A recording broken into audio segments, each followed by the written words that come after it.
Hello mga mare, wala nagtatanong pero ititit at ganito talaga si Ellie tuwing alam niyang lalabas kami ay pa-jump talaga yan. Nga at nasa labas na nga kami at nandito na nga kami sa Tumana. Hoy, grabe sa Tumana. Alam niyo ba, nung pauwi na nga kami, ay napaka-friendly talaga nitong si Ellie. Kahit nga busy sa mailbox itong babae na to, at talagang nag-jump si Ellie kahit nakatalikod. Buti na nga lang din at mabait nga itong babae at gusto nga din makipaglaro kay Ellie, oh. At dahil nga din kay Ellie, ay, apo, nakahanap pa nga ako ng kachismisan.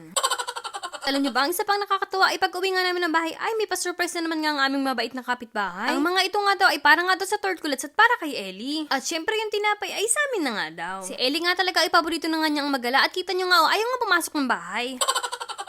Dumating na nga din yung kapitbahay nga namin na nagbigay na nga ng mga pagkain at prutas. Uy, may bitbit pa nga na treats para kay Ellie, oh. Ay, kaya naman nga ang Ellie Vroom ay masayang masaya, oh. Uy, titit nga talaga at napakarami nang nag-spoiled sa'yo, Ellie. Pagkatapos nga ng kanyang bisita, ito nga, pupunta na kami ng backyard. At ayun nga ang Ellie at kumakaripas nga para nga makita ang kanyang mga kapatid na pagong. Ay, uy, titit nga at alam niyo naman ang batang iyan ay panigurado ay gustong mag-vroom dyan. Pero ano na nga ba ang mangyari sa plano mo, Ellie, kung nandyan palagi si Tortilli?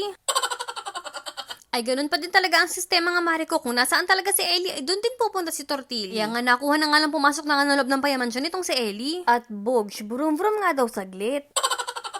Wititit ka nga talaga, Tortilli. Ay, nung hindi mo nga maabutan si Ellie, ay ako na naman ang dineskartehan mo dito. Ay, talagang nagulat na lang ako mga mare ko kasi nga ba't ka ako parang may gumagalo sa mga paa ko. At ayun, si Tortilli na naman pala. Wala nga daw lasa ang aking tsinelas, kaya ito na naman at bumalik na naman kay Ellie. Ay, wawa naman nga itong si Ellie. O, nakapwesto na nga. Pero, Bugs, ayun, natatayo na naman nga iyan. Ay, hayaan mo, Ellie. Kapag ka namuro na talaga sa akin si Tortilli, ay kakagating ko na yan.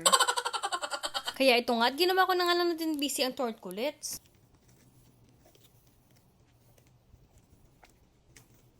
At doon nga sa dulo, tuwa nga si Ellie dahil makakapag-chill nga daw siya. At maichika ko na nga din pala sa inyo mga mare ko sa tiyaga ko nga maglagay ng mga kinemer at babam sa ganyan ni Ellie. Ay ayun, nagkakaroon na nga ng buhok. Ay basta yung mga ganyan niya mga mare ko, inilalagyan ko nga ng coconut oil or yung balm nga niya. Pagkatapos ko nga ding malinisan si Ellie, ay kita nyo, para bang nag-iimo dito. At pagkatapos nga mag-imo, ayun, nag-vroom na nga.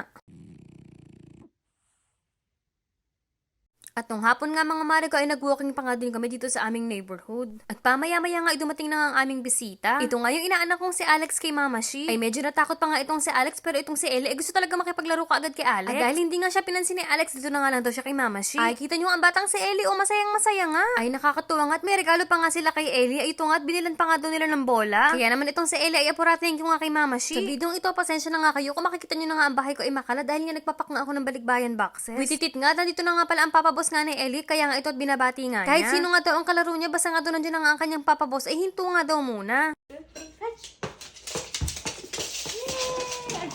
Madulas Ay, wititit nga at nakakatuwa at marunong nga pala makipaglaro itong si Ellie, oh. Ay, ang maring sisi nyo nga ay masayang pinapanood si Ellie na nag-enjoy nga siya.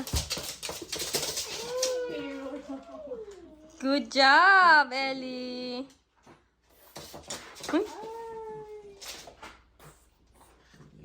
Ay, apo, Diyos ko, Ellie, wag naman ang maray ko. Ay, apo, Ellie, ay talagang nahiya na nga din ang iyong papabos, kaya nga ito, dadamitan ka na nga lang daw niya.